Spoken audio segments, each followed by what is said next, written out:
Hello, I'm Jake Tapper in Washington, where the state of our union is trying to ascertain all the facts, even if our leaders are not necessarily. Huge crowds gathered in Minneapolis yesterday and in cities across the country for this weekend, protesting that deadly ICE shooting in Minnesota that left 37-year-old Renee Good, a protester, dead after a confrontation, and it reignited tensions over President Trump's immigration crackdown. Videos of the shooting have effectively become something of a Rorschach test, with state and local officials saying they show an ICE agent needlessly using deadly force, while the Trump administration says video from the officer's perspective shows he had every reason to fear for his life. No! That's fine, dude. I'm not mad at you. Show your face. I'm not mad at you. That's okay. We don't change our plates every morning, just so you know. It'll be the same plate when you come talk to us later. That's fine. U.S. citizen, former fucking country. You want to come at us? You want to come at us? I say go get yourself some lunch, big boy. Go ahead. Out of the car. Get out of the fucking car. Get out of the car. Oh! This new 3.5-minute video released by the Department of Homeland Security shows Renee Good's vehicle partially blocking the road with the sounds of honking cars audible, which DHS claims proves that Good was, quote, stalking law enforcement before the incident. Joining us now to discuss is the Secretary of the Department of Homeland Security, former South Dakota Governor Kristi Noem. Thanks so much for being here. We really appreciate it. So it's been 4 days since this incident. The FBI is investigating the circumstances around the shooting. What new have investigators learned? Well, I would say the FBI can give you the details of the investigation, but what we do know is that this was clearly a law enforcement action where the officer acted on his training and defended himself and his life and his fellow colleagues. It's a tragedy that this family has lost a loved one and that our country is dealing with the situation, but that's why we need our leaders to turn down their rhetoric. We need individuals and elected leaders in Minnesota to start partnering with us so that we can do law enforcement operations on the streets to protect the citizens that live there. On the matter of partnering, state and local officials in Minnesota are asking to be allowed to participate in the investigation into the shooting alongside the FBI. The Minnesota Bureau of Criminal Apprehension said in a statement that they've been denied access to evidence in the case. It is normal in investigations like these to be done with federal officials working in tandem with state and local officials. According to the governor of Minnesota, the mayor of Minneapolis, and the State Bureau of Criminal Apprehensions, DHS is not doing that. Why? Well, we're following the same protocols that we've always followed in these situations. Nothing's changed. We do our investigations, and the federal government continues to do that with the Department of Justice. So you don't work with locals? We do work with locals when they work with us, but on the investigation piece of it, ICE and the Department of Homeland Security have a process and a protocol that we've always followed, and we're doing the same thing in this situation. But what do you mean you work with them when they work with you? As far as operations on the ground, we would love that. These sanctuary cities, such as Minneapolis, are extremely dangerous for American citizens. And Jake, since we've been there, we've arrested dozens and dozens of murderers and rapists, individuals who have assaulted children and sodomized them. We just released a whole list of individuals just in Minnesota that we've arrested since we've surged personnel there, and it's incredible. So we would love it if the Minneapolis Police Force and the governor and the state police department would partner with us to help us do this work. What about partnering when it comes to the investigation? Because Minnesota and Minneapolis say they're being denied access to information, and this took place in their streets. You know, the investigation's happening at the Department of Justice. I run the Department of Homeland Security, and I really will continue to follow the same process that this administration has in place, but also the same process that the last administration did. It's always been the same. Nothing's changed in this process, and we'll make sure that not only do our law enforcement have the opportunity to get the training they need, that they have the support and the backup on the streets that they need, but they also recognize that when a tragedy like this happens, that we'll do the right thing. But the officials are saying that the Trump administration, I understand that you're saying that it's the Department of Justice, not DHS. But officials are saying the Department of Justice is not working with them. Should they be working with the locals? You know, I would say that these locals, if you look at what Governor Walz has said, if you look at what Mayor Fry has said, they've extremely politicized and inappropriately talked about this situation on the ground in their city. They've inflamed the public. They've encouraged the kind of destruction and violence that we've seen in Minneapolis the last several days, and I would encourage them to grow up, get some maturity, act like people who are responsible, who want people to be safe, and the right thing be done. When you use the kind of language that you use against law enforcement officers, they lose their credibility. You've also been criticized for your comments. The shooting, we should note, was Wednesday at 10:37 a.m. Eastern. Just over 2 hours later, the Department of Homeland Security put out a statement definitively asserting what had happened, defending the ICE agent, accusing Renee Good of domestic terrorism. That's a characterization that you reiterated in a press conference half an hour later. Now, Republican Senator Tom Tillis said, quote, "It was very unusual to have a senior law enforcement official to draw a conclusion about an event where the scene was still being processed. Generally speaking, law that families are changed forever, the shooter's life will change forever. We're collecting video, we're trying to assess the situation." Why did you not wait for an investigation before making your comments? Well, everything that I've said has been proven to be factual and the truth. This administration wants to operate in transparency. I have the responsibility as the Secretary of Homeland Security to know this information as soon as possible. Had just been in Minneapolis the day before, had already had conversations with officers on the ground and supervisors, and knew the facts, and decided that the department and the people of this country deserve to know the truth of the situation of what had unfolded in Minneapolis. But with all due respect, Secretary, the first thing you said was, quote, "What happened was our ICE officers were out in an enforcement action. They got stuck in the snow." Correct. Because of the adverse weather that is in Minneapolis. They were attempting to push out their vehicle, and a woman attacked them and those surrounding them and attempted to run them over and ram them with her vehicle.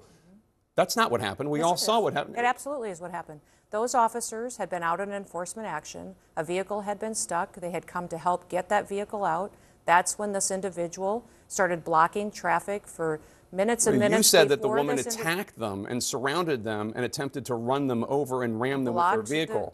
Blocked the road for a long time and was yelling at them and impeding a federal law enforcement investigation. And that's what you need to focus on, Jake, is they were breaking the law by impeding and obstructing a law enforcement operation. They were breaking the law already, and these officers were doing their due diligence of what their training had prepared them to do to make sure they were handling it appropriately. You said within hours of her being killed, you said that she was a domestic terrorist. How do you define domestic terrorist? She weaponized her vehicle to conduct an act of violence against a law enforcement officer and the public. They are doing that. How can you assert with certainty that she was trying to hurt the officer as opposed to she was trying to flee the scene? If you look at what the definition of domestic terrorism is, it completely fits the situation on the ground. This individual, as you saw in the video that we released just 48 hours after this incident, showed that this officer was hit by her vehicle, she weaponized it, and he defended his life and those colleagues around him and the public. The question is, I don't doubt, my position is, I wasn't there, I didn't see it. Some people say that it clearly showed that she was trying to hit him and did. Some people say, no, she was clearly trying to move her car and flee and get away. I don't know. What I'm saying is, how do you know? How can you assert for a fact within hours, before any investigation, this is what happened? The facts of the situation are that the vehicle was weaponized and it attacked the law enforcement officer. He defended himself and he defended those individuals around him. That is the definition. When there is something that is weaponized to use against the public and law enforcement, that is an act of domestic terrorism. It happened in our shores. It happened here in our country. You don't get to change the facts just because you don't like them. We will continue to look at this individual and what her motivations were.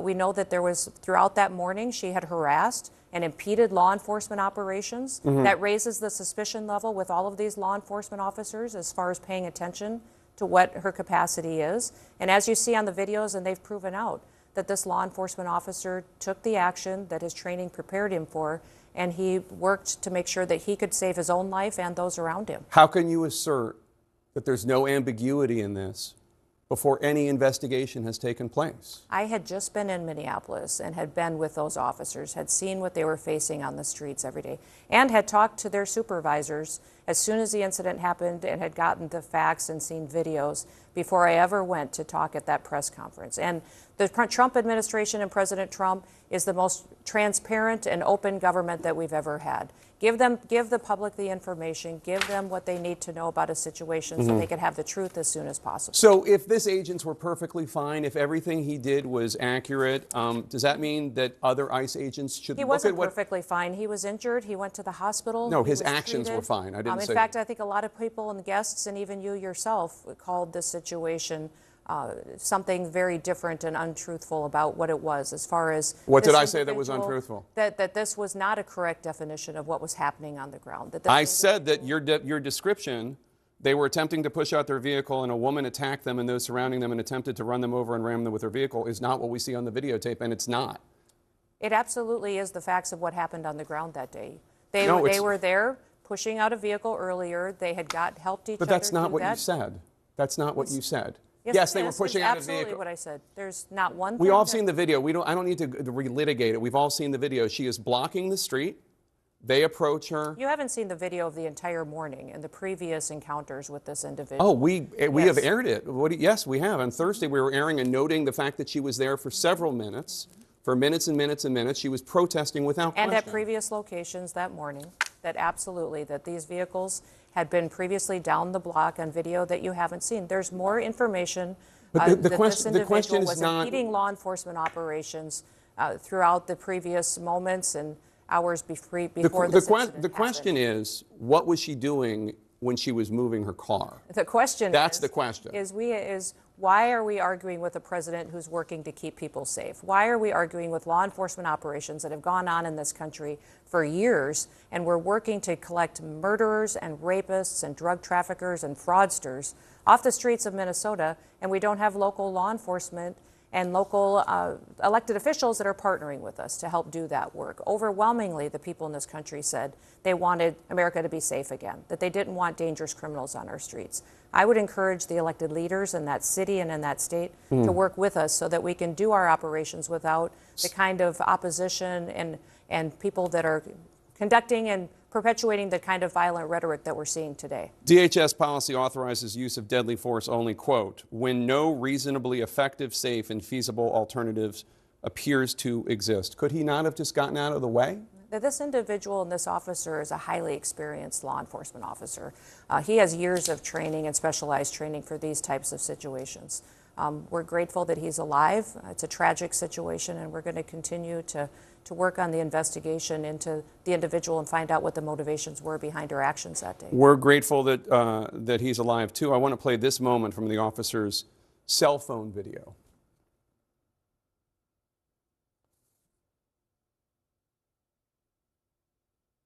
This is number 7, folks. Get out of the car. Oh! Fucking bitch. Is that Agent Ross's voice calling Renee Good a fucking bitch? I can't determine which one it is, but it could be, sir. In June of last year, Agent Ross had his arm pinned in the back window of a car as an undocumented immigrant who was a criminal drove away from a traffic stop. It dragged him about 100 yards. Here's what Vice President Vance said about the incident this week. That very ICE officer nearly had his life ended, dragged by a car 6 months ago, 33 stitches in his leg. So you think maybe he's a little bit sensitive about somebody ramming him with an automobile? If this is relevant, first of all, it's horrible that that happened. If it's relevant, which the Vice President seems to think it is, do you think this understandably very traumatic event that this officer went through last June might have influenced, as the Vice President is suggesting happened, how he responded? Now, there's no indication to that, but the facts is that we've seen vehicles weaponized over 100 times in the last several months against our law enforcement officers. So they definitely know that the threat is real, that individuals who are trained by activists to go out and to impede their law enforcement operations will weaponize their vehicles and try to run them over and drag them and not stop. So they certainly go into these situations with that knowledge that that could happen, and that's what their training prepares them for. What evidence are you looking at that so many other people around the country look at and they say, it looked to me, her tires were turned to the right, she was moving her car, and they see a woman trying to flee? You say she was trying to kill the officer. No investigation has happened. Why are you so certain that your interpretation is the truth when an investigation hasn't even happened? Jake, I'm watching the videos. Other people are talking watching to officers. the videos I'm getting and the coming facts. to a different conclusion. Everything that we've stated as the Department of Homeland Security and this administration has been factual, and I wish we would talk factually about what we see every day from these protesters, what they do, what they say, how they chant over and over, kill ICE, attack law enforcement, how they're trained to perpetuate violence against them and to stop the work that they do every day. Each of these law enforcement officers takes an oath to protect this country and uphold the law. They go out every day and enforce the laws of this country to keep people safe. So these individuals that are out there harassing them while they do that work, doxing their identities, threatening them and their families, it's unacceptable. And that's why President Trump is so strong in supporting their operations in all of these cities. The officer appeared to have fired 3 shots, the first one through the front windshield, the second and third through the side window. What is the justification for the second and third? The same videos that I am, correct? Yeah. Yeah, you're watching the same ones. So you see how quickly the situation unfolded, how the officer was in front of the vehicle when she sped off, how she ran into him, and how he had to take quick action based on his training to defend himself and his colleagues around him. Once he's out of harm's way. That's very clear and factual from the videos that you can see. It's nobody's interpretation. We don't get to change it because we can see it with our eyes and we can build on the evidence that we have on the ground. Yeah, the question we don't is because the why politics doesn't fit somebody and what they're trying to do to continue to defraud people in their city and in their state, continue to take advantage of individuals and to allow criminals. I don't know what you're talking about. That's what Mayor Fry and that's what Governor Walz are doing every day by diverting the attention and trying to attack a law enforcement officer. They're allowing the criminals to go by without examination. Are you saying that the second and third shots, because you just said it happened very quickly, are you saying the second and third shots? I said watch the videos and I'm watch asking. how quickly this unfolded and know that law enforcement officers every day in this country are in difficult situations where they have to make split-second decisions to protect themselves, the public, and their colleagues, and that they have to rely on their training. That's exactly what this officer did. And I know that the left and I know the crazy activists in this country that are trying to undermine our way of life will attack and try to destroy a law enforcement officer. I'm asking a question. It's just unacceptable, and we're not going to let that happen. I'm asking a question is, when he's out of harm's way, what is the reason for the second and third shot through the window when he is out, he's not in the line of sight of the car? This investigation will continue to unfold and more information will come forward. But until that comes, what I would appreciate is everybody sticking to the facts of the situation and recognize that this law enforcement officer took action based on his training to protect himself and the public. I'm just waiting for the investigation to come through. I'm wondering if you're not doing a disservice to the officer by reaching a conclusion before the investigation takes place. I haven't heard you say once what a disservice it's done for Mayor Fry to get up and to tell ICE to get the F out of his city and AOC to stand up before she had any of the facts and call this officer a murderer. For individuals, well, call them out, Jake. Spend as much time calling them out. Okay. I have provided you with facts and information to back up every single word that we have said and every single part of this investigation. And if you don't like it, that's fine. But we're going to continue to do the right thing to keep the American people safe. I know that you'd like to make me the topic of this and not what happened, but I did ask a Democratic senator just a few minutes ago about AOC's comments, and I don't actually even know what you're talking about when I ask questions as if like that's an assertion. It's a question. How can you make a conclusion before an investigation? And there really isn't an answer other than you saw the video. I want to ask a question about the rules of how law enforcement is allowed to engage when feeling threatened, per your assertions. Because I want to show some video to you right now and ask, what is the appropriate response for the police officers in this situation?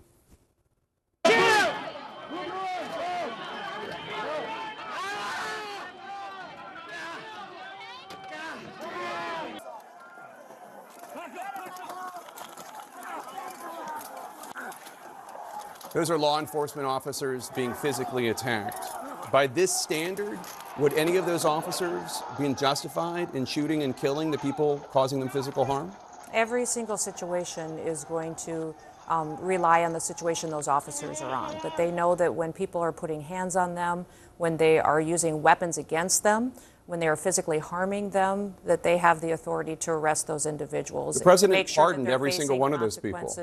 And make sure that they're getting justice for their actions going forward. President Trump pardoned every single one of those people. And every single one of these investigations comes in the full context of the situation on the ground. And that's one thing that President Trump has been so focused on, is making sure that when we're out there, we don't pick and choose which situations are and which laws are enforced and which ones aren't. Every single one of them is being enforced under the Trump administration, and the clarity of the law stands. And if people don't like it, these members of Congress and elected officials should go change the law and make sure they have that debate and policy change. I just showed you video of people attacking law enforcement officers.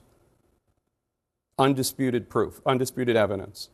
And I just said President Trump pardoned all of them. And you said that President Trump is enforcing all the laws equally. It's just not true. There's a different standard for law enforcement officials being attacked if they're being attacked by Trump supporters. We just saw that. This individual and these instances and these investigations all have to be taken and done correctly in context of every situation that is happening on the ground. So what we are doing today as the Department of Homeland Security is out there with our law enforcement officers, making sure that we're targeting the worst of the worst and that we're talking factually about each situation and making sure that we're bringing those perpetuators of violence back to justice, bringing them to justice and making sure they face consequences for their crimes. We'd love to have the partnership of Mayor Fry. We'd love to have the partnership of the Chief of Police and of Governor Walz every day when we're out there to make sure they tone down the rhetoric and they do the right thing for the people of Minnesota. All right, well, we'll ask Mayor Fry and the Chief of Police in just a couple moments. Thank you so much. Great. Madam Secretary, you just heard from the Secretary of the Department of Homeland Security. The